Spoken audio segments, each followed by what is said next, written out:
Magandang araw sa inyong lahat. Nandirito po ako para mag-e-spoil sa inyo para sa susunod na episode na si ka-spoiler Francis Awan. E-spoil ko sa inyo ang magaganap sa bagong episode ng One Piece 1113.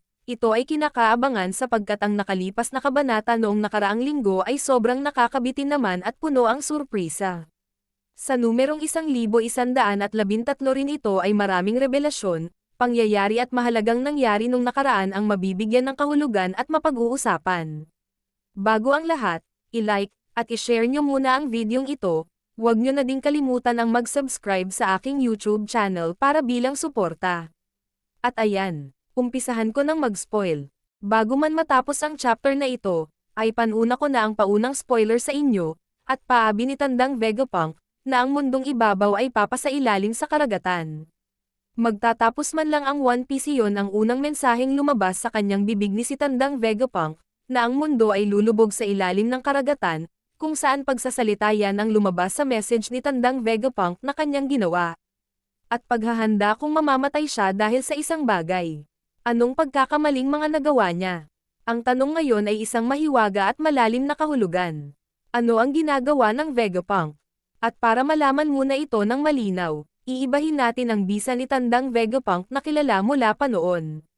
Ang alam natin, meron ang Tandang Vegapunk. Alamin kung anong Void Century na iyan ay isang bagay na dapat pagtambulin. Umiwas ka kung ayaw mong makitungo kasama ang world government at dahil nagawa na ni Tandang Vegapunk yan noon. Ang kamatayan ng Tandang Vegapunk ay karaniwan na predictable o kilala. Well kung gayon, mula dito nilikha ang isang Tandang Vegapunk, ang mensaheng ito at ihatid na ang mundo, magiging sako na, pero parang.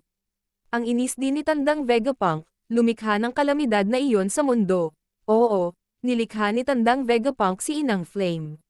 Bakit hindi dahil sa isang dragon mismo, naniniwala na makakamit ito ng Tandang Vegapunk? Mga armas na ganyan habang kaya ni Yok ang ibig sabihin nito ay ang sandata talaga. Batay sa Tandang Vegapunk, maaaring mapagtanto na ito. At ito ay pagkakamali ni Tandang Vegapunk na nagdudulot ng pagbaha sa mundo, o ang kapahamakan. Kasi alam naman talaga natin yun at least epekto ng Mother Flame attack. Sa puntong iyon bilang karagdagan sa paggawa ng Island Pass, na naglaho at naging malaking butas doon sa kabanata na iyon ipinaliwanag namin din ang ilang mga lugar ay nakakaranas ng dami o tumataas ang level ng dagat nila, o tumaas na rin. Isipin mo na lang kung hiniling ng pamahalaang pandaigdig kay Yok na gumawa ng maraming Inang Flame nangangahulugan ito na magkakaroon ng maraming apoy, kaya isipin mo na lang kung may 50 ang apoy ay gumagawa ng isang butas sa dagat ng One Piece automatikong lulubog ang mga isla, dahil may nararanasan ang tubig dagat. Oo pa rin dahil ang mga pamahalaan ng mundo sa kasalukuyan, ay mayroon, at magkaroon ng isa at ang isa ay posible nagpaputok ng 50 beses. Kung si Insama, iyon ang maaaring naisip mo. Sa pamamagitan ni Tandang Vegapunk and Tandang Vegapunk ay gagawa ng isang babala sa lahat, na pagbaha o pagtaas ng level ng dagat ito ay tiyak na darating maaga o huli saan ang bagay na nagpapatibay nito ay na maaari tayong magmuni-muni sa tubig. Ang 7 ay kung saan ito matatagpuan malapit sa Ins Lobby. Kung saan naglobby si Ins may malaking butas doon katulad ng nangyari sa Luluya Kingdom, alam natin iyon sa Water 7 ang nangyari ay isang event. Kalikasan na tinatawag na lagoon kung saan tubig medyo tumataas at may kakayahan ng dagat paglubog ng bahagi ng lungsod sa lugar. Kaya muli ito ay isang mensahe gapang babala bago ang lahat mangyayari pero what if effects ang Banjer ay nagmula sa pulang lupa masisira, malamang totoo yan. Oo kasi syempre with the destruction of Red ang lupang iyon ay magiging sanhi ng tubig sa una ay tahimik o nakaharang ng pader ito ay magiging isang ligaw na pagkikita at syempre magiging sobrang gulo o tataas pa parang bato na lumulubog tayo isang balde ngunit ang tanong ay bakit nangyari ang mga balyena oo ang mga balyena kilala na may libangan sa banging ang kanyang ulo patungo sa pulang lupa at hindi alam ano ang layunin ay ngunit syempre tiyak na naglalayong sirain Red Line, paano kung masira? Itong pulang linya ay kabaligtaran lamang, ibig sabihin bilang solusyon sa problema sa dami ng tubig ang dagat ay tumataas dahil ito ay kilala. Ang mga paos na ito ay medyo nilalang sensitibo sa pagbabago ng klima sa paligid nito pero nasaan ang logic? Gayunpaman, Kung ang Redland ay nawasak at ang mga bato ay napunta sa tubig, lalala talaga ang sitwasyon. Oo. Tama, ngunit subukan ngayon upang isipin kung paano, kung ang pagkasira ay may kasamang isang siyentipikong reaksyon na magaganap. Oo, paano kung sirain ang red line? Ano ang gagawin ng lupa mula sa ibaba?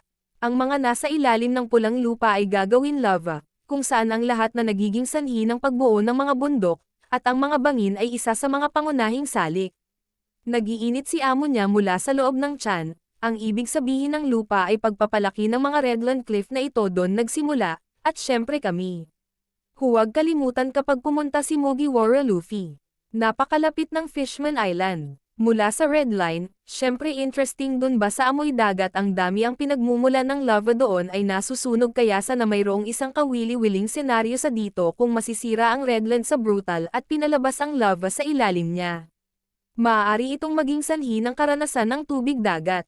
Isang pagsingaw at syempre pagbabawas ng dami ng tubig mismo kung totoo itong senaryo, at mangyayari ay kumonekta sa ilang mga punto, parang Joy Boy kung nawasak ang red line. Pagkatapos ay ang buhay ng mga nasa Fishman Island ay magiging threatened, kaya lang si Joy Boy gusto talaga itaas ang mga fishman sa lupain kasama si Noah, ngunit dahil kay Noah ay nawasak at kung si Luffy ay mamaya sisirain nito ang pulang linya, pagkatapos malinaw na tama ang hula ni Madam Shirley. Dahil nakaturo ang ahas ni Luffy kay Redland gawing maliwanag ang mga ilaw sa ilalim ng dagat syempre.